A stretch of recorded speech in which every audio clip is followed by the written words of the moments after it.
Okay, this is the second part of our video review for the Asus U36S, and this time in this clip we're going to take a quick look at hardware and some performances, while on the previous part we talked about the exterior and the casing. Okay, so we installed this one, we got it on, and now we're going to run Everest. I'm going to take a quick look at hardware. Like I said, the main difference between the U36S and the U36J is the fact that this one brings latest generation hardware, which is an Intel Sandy Bridge platform. This particular model comes with an Intel Core i5-2410M processor clocked at 2.3 GHz, 6 GB of memory. Probably in store going to get it with only 4 GB, but you can upgrade it to up to 16 if I'm not mistaken, or maybe 8, I'm not really sure. It also has dual graphics. It has the Intel HD graphics here, and as well it has NVIDIA GeForce GT 520M with Optimus, and I'm going to show you that Optimus really works on this one. And besides that, you have, for this one, you have this one, a hard drive, a 640 GB hard drive. I believe it's a 5400 RPM SATA drive. And of course, in terms of connectivity, you have Bluetooth and wireless and gigabit LAN and stuff like this. So pretty much all the things you would need. And in terms of operating system, there's Windows Home Premium 64-bit installed on it. Okay, now that we had a look at this, we're going to have a quick look at temperatures in idle. You have hardware monitor here, and you can see that these are the temperatures in idle, around 45 degrees for processor and 41 for motherboard. I'm going to take a quick look later after looking at other details, see if temperature will get above that. Okay, so first of all, we're going to try a couple of clips on this one. We have Windows Media Player. This is the one we're using, or at least we should.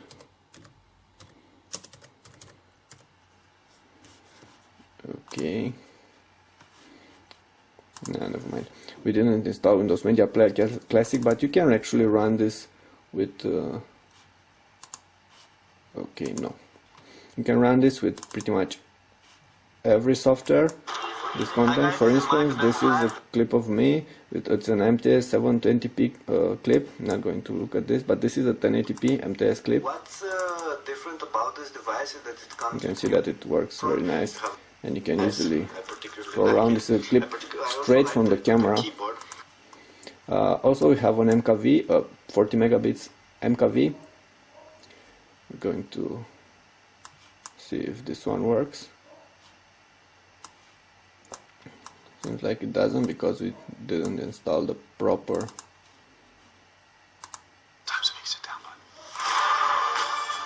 Program for this. This is a 1080p MOV, and it works very nice.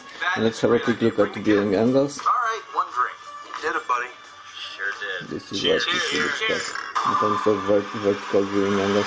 So they're not great, but they are decent. You can see that it's glossy, and you can see me in there reflected.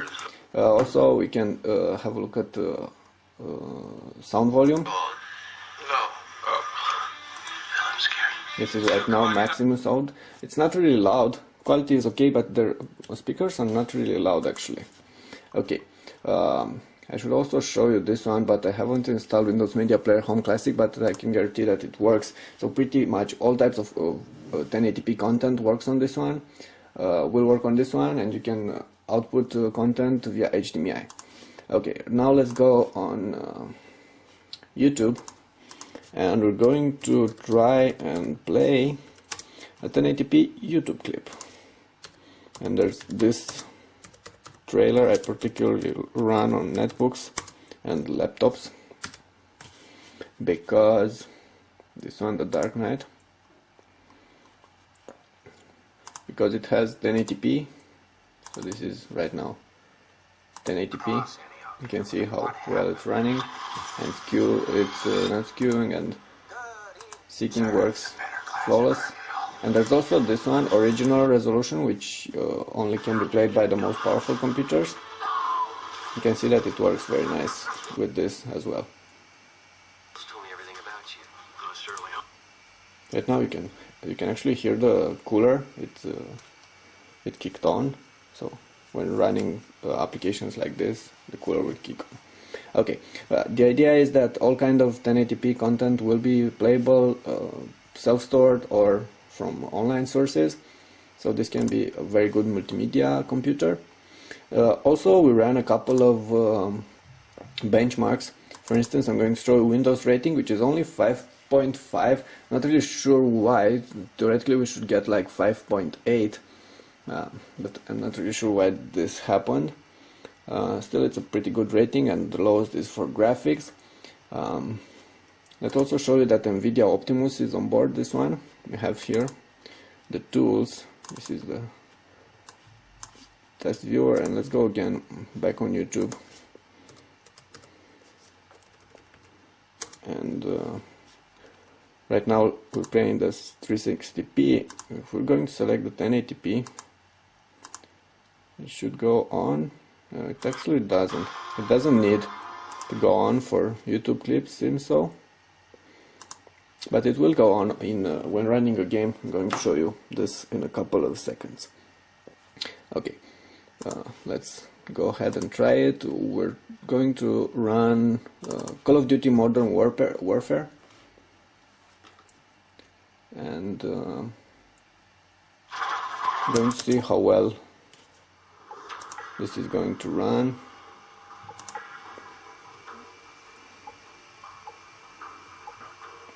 Okay, special ops options, turn resolution 1366 by 768, advanced. Let's leave all this. You can see that actually let's get texture quality to only normal and cut off anti-aliasing. Should work like this. Okay, back. Apply settings.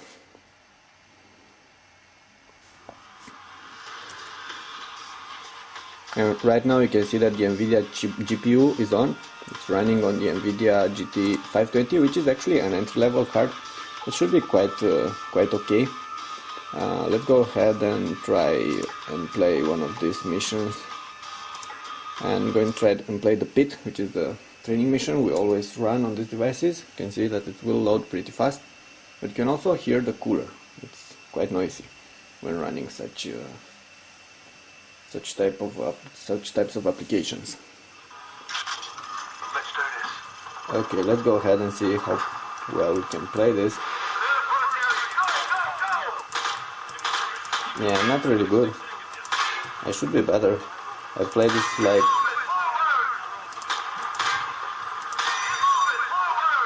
tens of times before.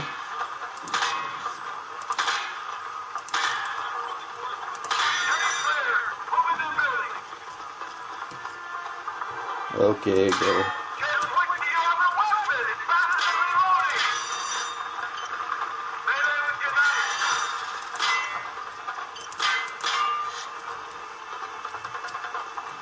Let's go ahead and see. Okay, I missed it up.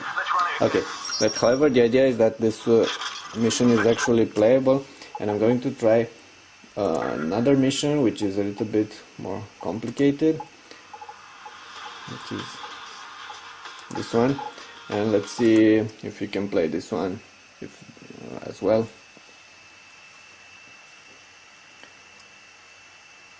And you probably know that Modern Warfare is a pretty recent title from 2010, and if such titles work on this one, you can easily run older titles. You can and other games that won't need that many resources. For instance, StarCraft 2 or such types of content. Okay, so this one works as well. I'm not going to continue with this game because I'm not really that good. Let's go ahead and quit. And you can see that now that the GPU is back off, and let's try again and run hardware monitor,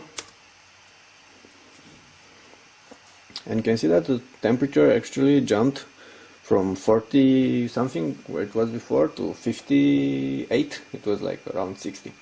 Let's see if the device is hot.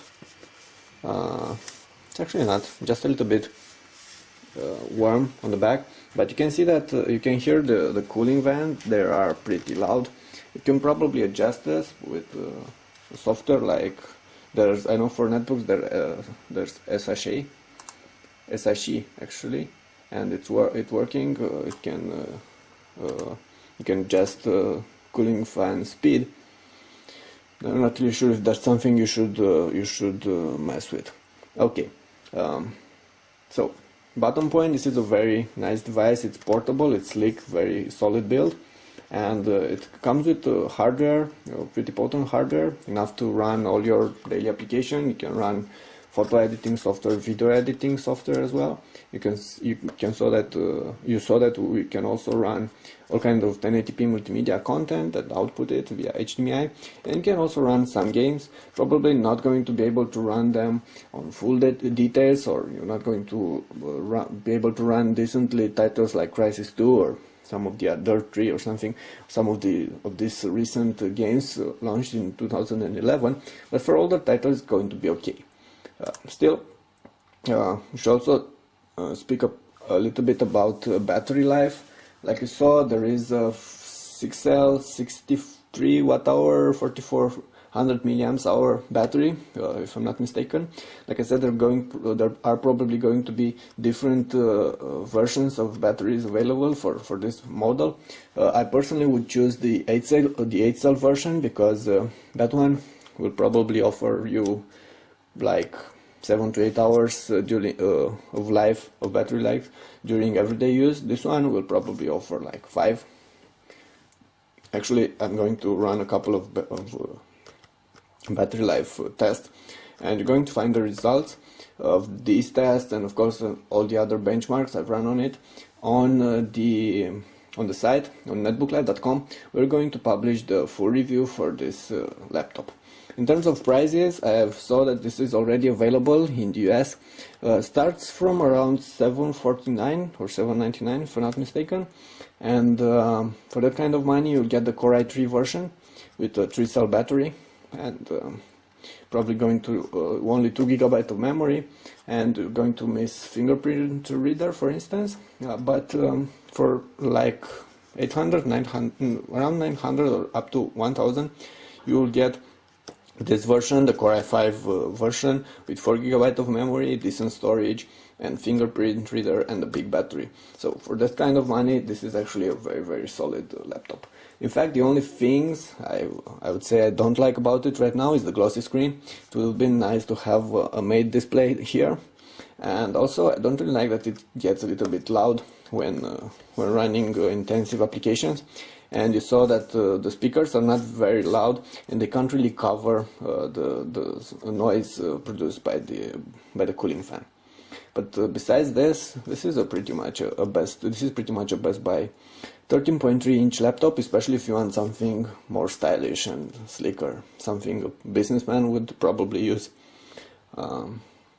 during his everyday activities. Okay, that was pretty much all with this review. More details, like I said, on the site on netbooklive.com, where we're going to publish the full review for the Asus U36S. And thank you very much for watching this clip. That was Mike with the Asus U36S. If you like this post, please come on the site and subscribe to our YouTube channel. That would help us a lot. Thank you.